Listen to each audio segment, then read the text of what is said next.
Bonjour à toutes, bonjour à tous, chers étudiants, bonjour. Dans cette nouvelle vidéo intitulée TD 1 de la première partie système d'information. Alors, comme déjà annoncé dans les vidéos du cours, alors on va essayer de combiner les cours magistraux classiques avec des exercices d'application sous forme de TD. Le contenu des TD est structuré pédagogiquement afin de faire survoler les différentes notions et techniques acquises.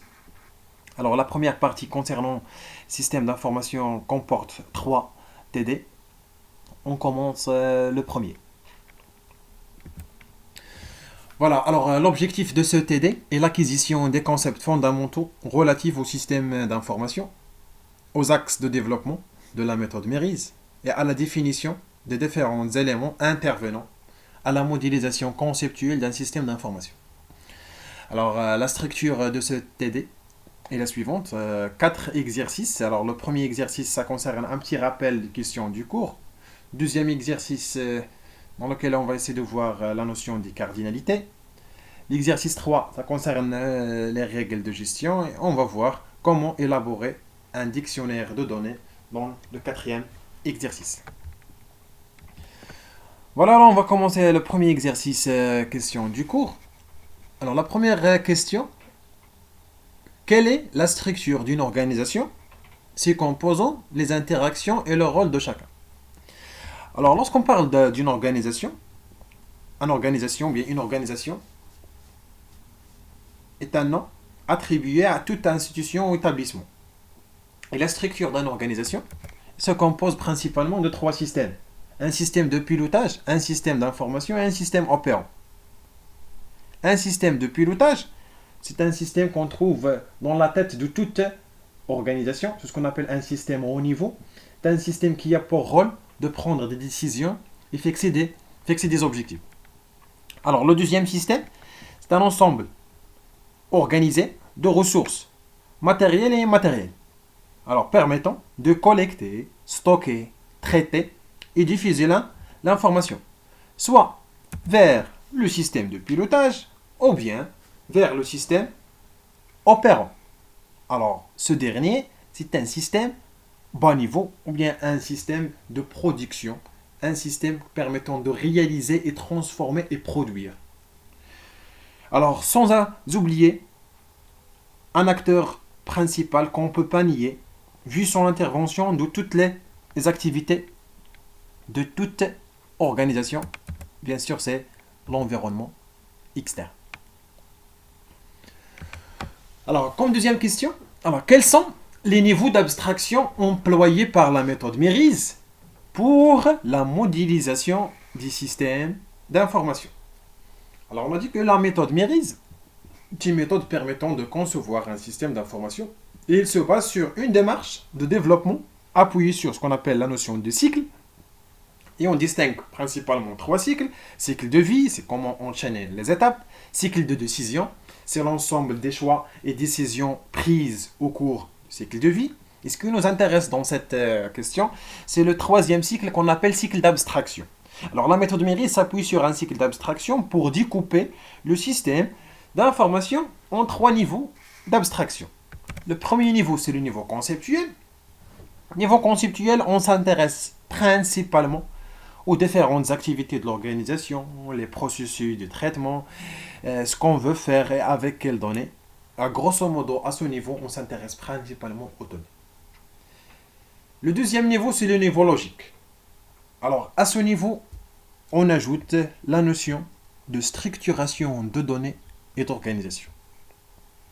Alors, qu'en troisième niveau physique, la contrainte technologique s'impose. Alors, sans oublier que à chaque niveau, on doit élaborer un certain nombre de modèles.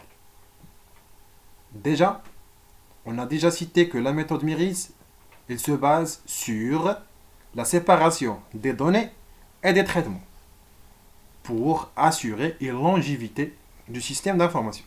Alors, cette séparation nous mène à développer des modèles propres aux données et d'autres propres au traitement. Par exemple, au niveau conceptuel, on élabore un modèle conceptuel de données, nommé MCD, et un modèle conceptuel de traitement nommé MCT. De même pour niveau d'organisationnel ou bien niveau logique. MLD, c'est un modèle logique de données. MOT, un modèle organisationnel de traitement. Et la même chose pour le modèle physique. Voilà, alors maintenant on passe à la troisième question. Alors, qu'est-ce qu'une association réflexive et une association multiple? Et donner un exemple pour chacune. C'est-à-dire, c'est quoi une association réflexive et c'est quoi une association multiple? Et on doit donner pour chaque type un exemple. Alors, on va commencer par une association réflexive. Alors, tout simplement, une association réflexive, c'est une association qui relie une entité à elle-même. Alors, autrement dit, une association réflexive, c'est une association d'un objet sur lui-même. Exemple pour mieux éclaircir les choses. Alors, on a l'entité payé. Alors, un payé identifié par un ID, nom et capital. Alors, payé est un voisin de payé. C'est-à-dire, un payé est là comme voisin d'autres pays. Alors, cela justifie la cardinalité 0n. Alors, 0, c'est-à-dire on peut trouver pays sans voisin. C'est-à-dire, par exemple, si on parle d'un L. Ou bien, à plusieurs voisins. Deuxième exemple. Entité salariée identifiée par numéro, nom et prénom. Alors, on peut trouver un salarié encadré par un autre salarié. Alors, on peut trouver un salarié encadré par 0 ou un salarié. Et un salarié, il encadre soit 0 ou n salarié. Donc, c'est toujours l'association de l'entité salariée vers elle-même. Maintenant, c'est quoi une association multiple? Alors, on appelle association multiple plusieurs liens de dépendance entre deux entités distinctes. Alors, ou bien, autrement, une association multiple, c'est lorsqu'on trouve plusieurs associations entre deux entités distinctes. Exemple, l'entité personne et l'entité livre. Entité personne identifiée par ID, nom et prénom. Le livre identifié par numéro, titre, éditeur. Alors, on a deux associations entre les mêmes entités. On a l'association être l'auteur, par exemple, une personne peut être l'auteur d'un livre, ou bien une personne peut critiquer un livre. En ce qui concerne les cardinalités, on peut lire le modèle comme suit. Une personne peut être l'auteur d'un 0 ou plusieurs livres. Et un livre peut être rédigé par une personne ou plusieurs. Une personne peut critiquer 0 ou plusieurs livres et un livre peut être critiqué par 0 personnes ou plusieurs. Voilà, donc c'est un exemple d'une association multiple ou plusieurs liens de dépendance entre deux entités. La quatrième question, quel est le rôle des cardinalités dans un modèle conceptuel de données? Tout simplement, les cardinalités, elles apportent des informations importantes sur les associations. Alors, elles permettent d'ajouter des précisions quantitatives de chaque côté de l'association. Exemple. Alors, on a un exemple d'un modèle avec deux entités clients, identifiées par ID, nom et prénom. L'association possède et l'autre entité, c'est compte bancaire avec numéro de compte et le solde. Alors, d'après le modèle suivant, on ne peut pas savoir un client possède combien de comptes. Et un compte bancaire, elle est attribuée à combien de clients. Donc, les cardinalités, elles apportent des informations de précision quantitative pour chaque entité. Alors, si on ajoute les cardinalités suivantes, maintenant, on peut lire qu'un client possède soit 0 compte bancaire ou bien plusieurs. Et bien sûr, si elle possède plusieurs comptes bancaires avec des numéros de compte différents. 1, ça signifie quoi? Ça signifie qu'un compte bancaire, elle appartient à un client et un seul. C'est-à-dire impossible d'avoir un compte bancaire pour deux clients. L'essentiel, c'est que les cardinalités, elles apportent des informations nécessaires concernant des précisions quantitatives afin de mieux éclaircir et comprendre le modèle conceptuel. Alors, on passe maintenant à l'exercice numéro 2. Alors, on considère le modèle conceptuel de données du système d'information d'un quotidien. Alors, on a un modèle conceptuel avec un ensemble d'entités et un ensemble d'associations. Sujet, article, journaliste, journal, personnalité et domaine. Dans chaque entité, on distingue des propriétés et bien sûr la propriété qu'on met en première position soulignée, c'est ce qu'on appelle un identifiant. Alors on distingue dans son modèle ce qu'on appelle des associations porteuses de propriétés et des associations non porteuses. Alors c'est quoi une association porteuse? C'est une association avec une propriété, puisque dans la partie haute, c'est le nom de l'association. Donc on a des associations non porteuses et on a une association porteuse. Alors la question qui se pose, c'est quoi? C'est mettre les cardinalités selon les règles de gestion ci-dessous. Alors on va projeter des règles et à la lumière de chaque règle, on va ajouter les cardinalités nécessaires. Voilà, on commence par la première. Donc un article est rédigé par un seul journaliste et un seul. C'est-à-dire on s'intéresse à la relation entre journaliste et article.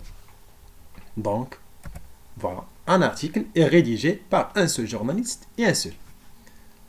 Deuxième, un article appartient à un sujet et un seul. C'est la association entre article et sujet. Un article appartient à un sujet et un seul. La règle suivante, il peut y avoir plusieurs articles sur le même sujet. Il peut y avoir plusieurs articles sur le même sujet. Cela transforme par, ou bien se traduit par cardinalité 0, n. Une personnalité peut être interviewée plusieurs fois. Alors, une personnalité est interviewée par un journaliste.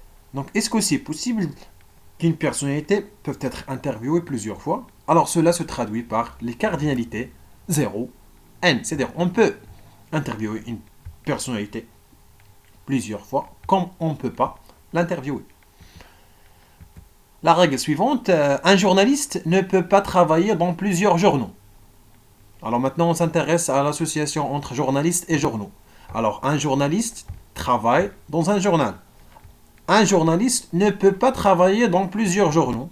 Donc, un journaliste travaille dans un seul journal et un seul. Donc, un. La règle suivante, une personnalité fait partie d'un seul domaine et un seul.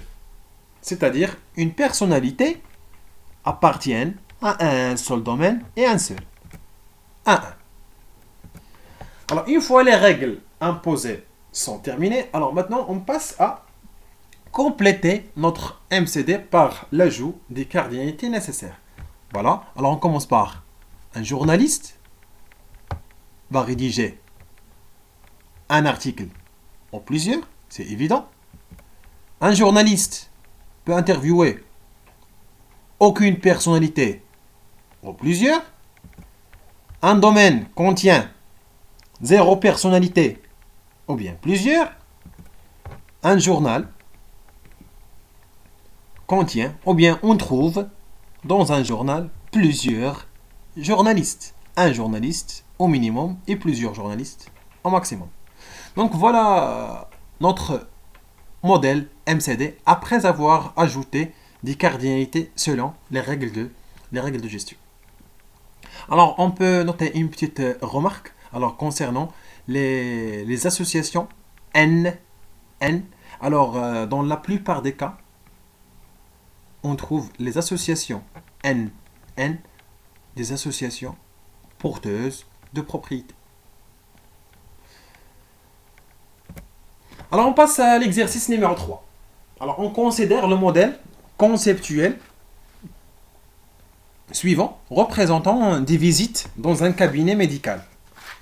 C'est-à-dire on s'intéresse au système d'information d'un cabinet médical. Alors On vous propose un modèle conceptuel de données et on vous demande de répondre par vrai au fond aux propositions ci-dessous. Alors on va lire le modèle avant de projeter les propositions. Alors on a un modèle avec 4 entités, médecin, identifié par matricule, nom médecin et prénom médecin. Alors elle fait des consultations, numéro consultation, la date et l'heure, pour des patients avec numéro de sécurité sociale, le nom patient et le prénom patient. Alors un médecin peut prescrire des médicaments pour toute consultation avec un code et un nom. Voilà, donc on va projeter la première proposition. Alors, la première des choses, un patient peut-il effectuer plusieurs consultations? Alors d'après le modèle, est-ce que un patient a le droit d'effectuer plusieurs consultations selon le modèle? Oui, bien sûr. Le lien 1N, elle dit qu'il peut en prendre plusieurs, c'est-à-dire un patient peut effectuer plusieurs consultations. Deuxième, un médecin peut-il recevoir plusieurs patients dans la même consultation? Un médecin peut-il recevoir plusieurs patients dans la même consultation? Non. Les cardinalités 1-1 de part et de l'autre de l'entité consultation indiquent qu'une consultation ne peut avoir qu'un seul et unique patient avec un seul et unique médecin. 3. Peut-on prescrire plusieurs médicaments dans une même consultation? C'est-à-dire, est-ce que c'est possible de prescrire plusieurs médicaments dans une seule consultation? Bien sûr. Pourquoi? Cela justifie par les cardinalités 0n qu'on trouve de part dans l'entité consultation. Alors, une consultation peut avoir plusieurs médicaments. Donc, peut-on prescrire plusieurs médicaments dans une même consultation? Oui. La quatrième, deux médecins différents peuvent-ils prescrire le même médicament? Deux médecins différents peuvent-ils prescrire le même médicament? Oui. Alors, déjà, le lien entre médecin et médicament se fait par l'intermédiaire de consultation. Donc, un médecin, elle fait plusieurs consultations. Et des consultations peuvent avoir plusieurs médicaments. Donc, on peut trouver deux médecins différents qui prescrivent les mêmes médicaments. Dernière, deux patients différents peuvent-ils avoir le même nom et prénom? Alors, est-ce que c'est possible, d'après cette modélisation, d'avoir deux patients différents avec même nom et même prénom? Bien sûr que oui. Puisqu'on n'a pas une contrainte d'unicité concernant le nom et le prénom. Ce qui, bien, la colonne ou bien la propriété permettant d'identifier chaque patient d'une manière unique, c'est le numéro de sécurité sociale. Voilà, alors maintenant on passe à un exercice 4 dans lequel on va essayer d'élaborer un dictionnaire de données bien formé. Voilà, on va lire l'énoncé de cet exercice. Donc, un établissement de formation professionnelle désire informatiser son système d'information. Alors, l'établissement propose des formations à ses stagiaires. Chaque formation est identifiée par un code, un titre de formation, date début et date fin. Les formations sont organisées sous différentes spécialités, commerce, informatique, énergie renouvelable, etc. On enregistre l'identifiant et le nom de chaque spécialité. Alors l'établissement offre plusieurs types de formations. Formation continue, cours du soir, formation à distance. Chaque type est désigné par son ID et son nom. Le prix de chaque formation se diffère selon le type de formation, mais reste le même pour toutes les filières. Alors, il manque un S, toutes les filières. Le coût à payer concerne la durée entière de la formation, c'est-à-dire Le coût à payer n'est pas mensuel, mais elle concerne la formation tout entière. Un stagiaire qui souhaite suivre une formation doit remplir un formulaire contenant son nom, prénom, date de naissance, téléphone, email, pour lui générer un numéro d'inscription. Un diplôme est délivré à la fin de chaque formation avec un numéro de série, une date d'obtention et une mention. Alors voilà l'énoncé d'un système d'information d'un établissement de formation professionnelle. Le travail à faire, c'est établir un dictionnaire de données, définir les entités et les associations. Alors, dans les étapes à suivre pour élaborer un MCD, on a parlé de 5 étapes principales. Alors, on a parlé de la première étape, c'est la collecte des informations, le dictionnaire de données, l'épuration dictionnaire, les dépendances fonctionnelles, etc. Donc, avant d'établir un dictionnaire de données, alors la première tâche, c'est essayer de collecter et extraire les différentes informations. Alors, c'est ce qu'on va essayer de voir. Alors, on va relire l'énoncé afin d'extraire les données à classer dans le dictionnaire de données. Alors, l'établissement propose des formations à ses stagiaires. Alors, au fur et à mesure, on va extraire chaque information trouvée. Alors, chaque formation est identifiée par un code, un titre de formation, date de début et date fin.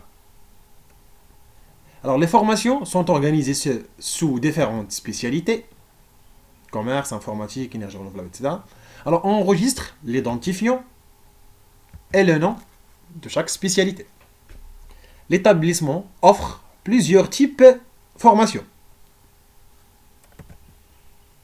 Formation continue, cours du soir, formation à distance, etc.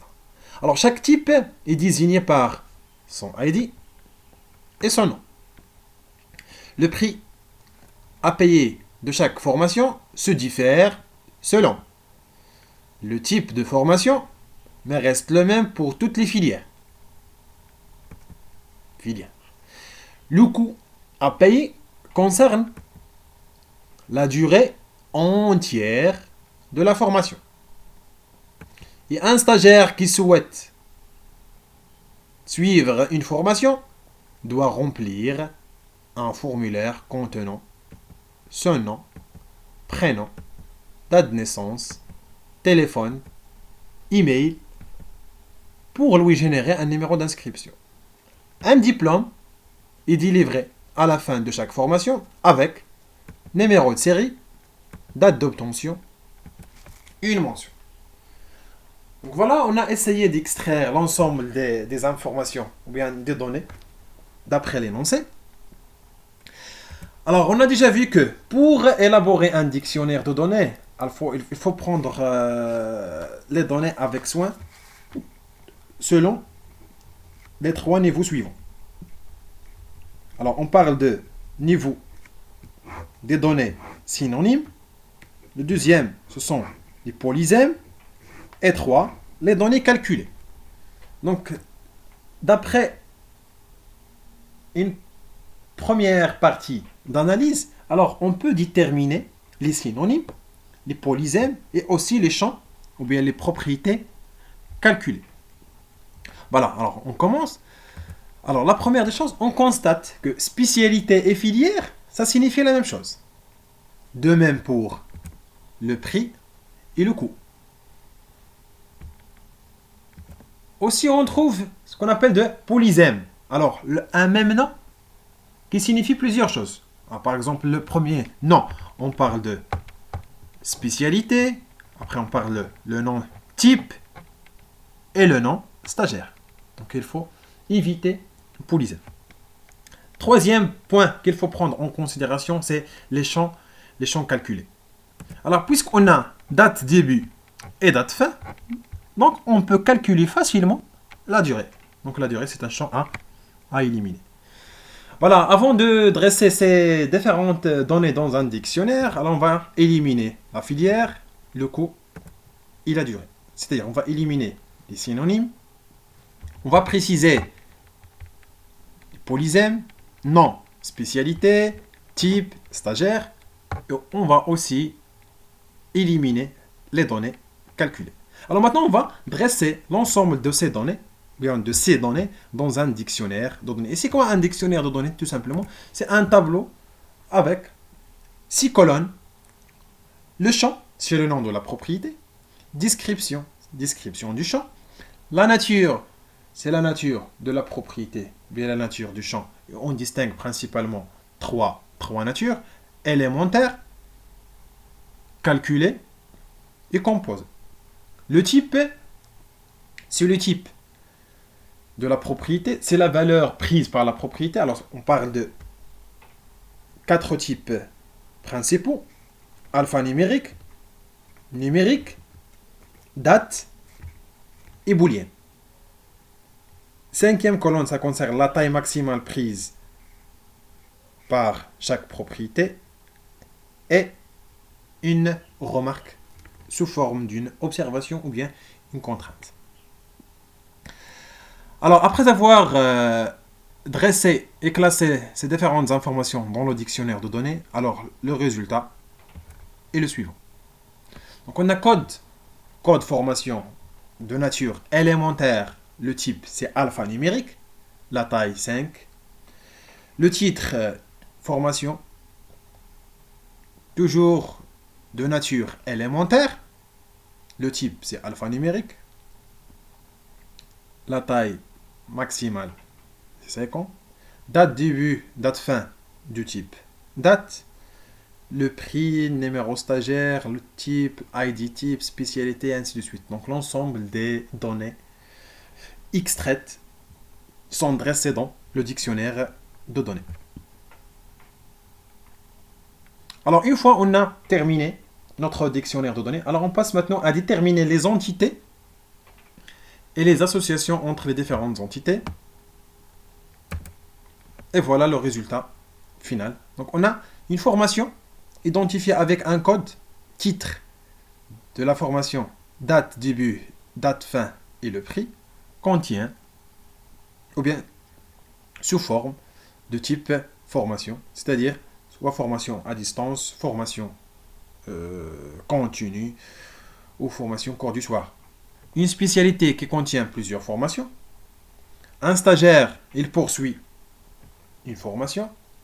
Et pour chaque formation, il délivrait un des plans avec numéro de série, date d'obtention et la mention. Donc voilà, c'est la fin de ce TD. Alors, on se verra dans le prochain TD pour voir d'autres notions acquises principalement. On va voir la démarche à suivre pour élaborer un modèle MCD complet. Merci de votre attention.